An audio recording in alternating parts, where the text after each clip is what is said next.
Welcome to our compilation of stories from World War II in Europe. These stories give an accurate account into the experience of the soldiers from World War II.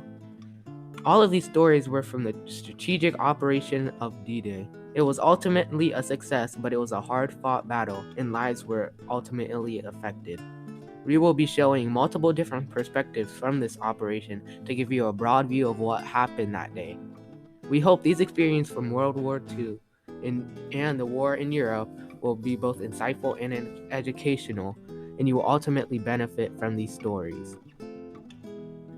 To start, we have the story of Bob Latar, who was a corporal from the Kingshire Light Infantry. Before D-Day, the invasion of France was the first active mission he took part in, and he went through a lot of intensive physical training for it. He comes from England and provides a unique perspective into D-Day because of that.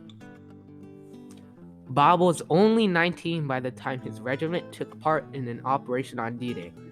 His regiment's objective was to reach the strategic city of Cannes. The Germans had already set a bunch of panzer divisions to prevent the Allies from reaching the city. On the road to Cannes, his comrades had to dig in the ground to hide from the Germans that were trying to prevent them from entering and conquering the city. While in the middle of fighting, one of his comrades was hit almost immediately with a bullet when turning a corner into the city. Later, when fighting, a grenade was thrown at them, and his company commander had to pick it up and throw it to the other side.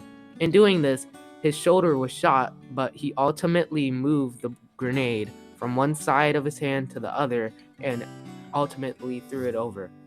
The city of Cannes finally fell after a long month of fighting. The message this story is sending is that your life is always on edge at war. The person says that their own existence is always at the forefront of everyone's mind on the battlefield. He and no one else truly wanted to be there, but they had a job, an operation to complete, and you were thankful to survive the next day. Keep in mind that this 19-year-old at D-Day had mainly had both fear of death, but also a sense of duty to keep going. Next is the story of Andre Heinz, a resistance fighter who was holed up in Kane City. In his diary, he talks about the state of the city. It had been near completely destroyed. He was in a tough spot, but he hid in one of the churches with some civilians because he believed that they wouldn't blow up one of the places where one of their kings was buried. One part that had really caught my eye was when he was talking about his leader. He had been captured with some other resistance fighters and was killed with them. Now, this was interesting because of how his leader acted before he died, which was courageous, and he was very brave, even when facing death. This really showed the hope of the resistance fighter, even though they were losing. The final part of his diary talks about how Andre came upon a corpse of a man who was in the ruins of Cain after the first entry. The man had been suffocated in a cellar.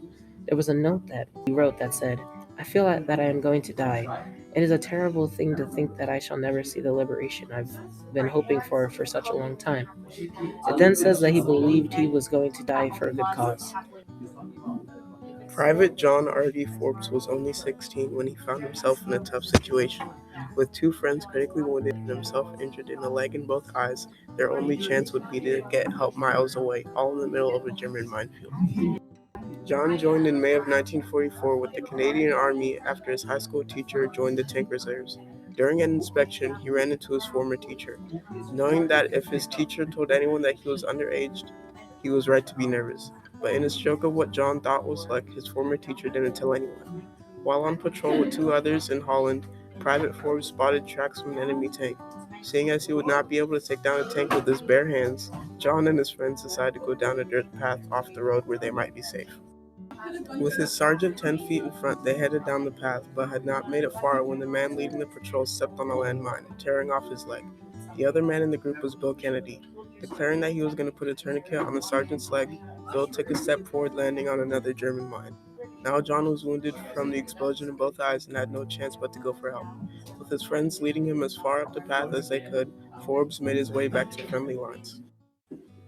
Our last soldier comes from the 726th Infantry Regiment in Germany. His name was Franz Gockel. When the story begins, Franz was 18 years old and stationed on Omaha Beach. All of a sudden, hundreds of ships began to appear on the horizon. Franz described the ships as a wall of fire used to cover the soldiers that fought in the invasion. Franz said that there seemed to be more soldiers coming from each ship than the Germans had to defend against all of the ships. During the battle, Franz's hand was shot. One of the soldiers nearby told him that he was lucky because now he has a shot at getting home. Franz started retreating back to his base. He took smaller paths back instead of the main road. When he got back, he learned that several other wounded soldiers that took the main road home were killed by their enemies. The message of the story to me is that sometimes you think that you have bad luck, but in others' eyes you have the best luck compared to them, such as getting shot in the hand. But getting shot in the hand gives you a chance to retreat, while if you don't get shot in the hand, you have to stay and fight until you die or you succeed, in which case you don't succeed if you're on the German side. So Franz had the best luck when he got shot and when he chose to take the smaller paths back to his base, and he lived to tell the story. This concludes our compilation of D-Day stories.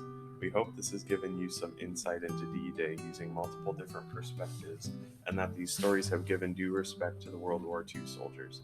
Our main purpose is to commemorate and honor those who have made sacrifices in World War II. Whether you are young or old, we can all benefit from these past experiences. Thanks for watching our video. If you want to know more about the war in Europe and D-Day, or maybe you want to read some more interesting World War II stories, go to the BBC's website in the World War II history section. Also, don't forget to watch the next videos in our series to find more informational World War II stories.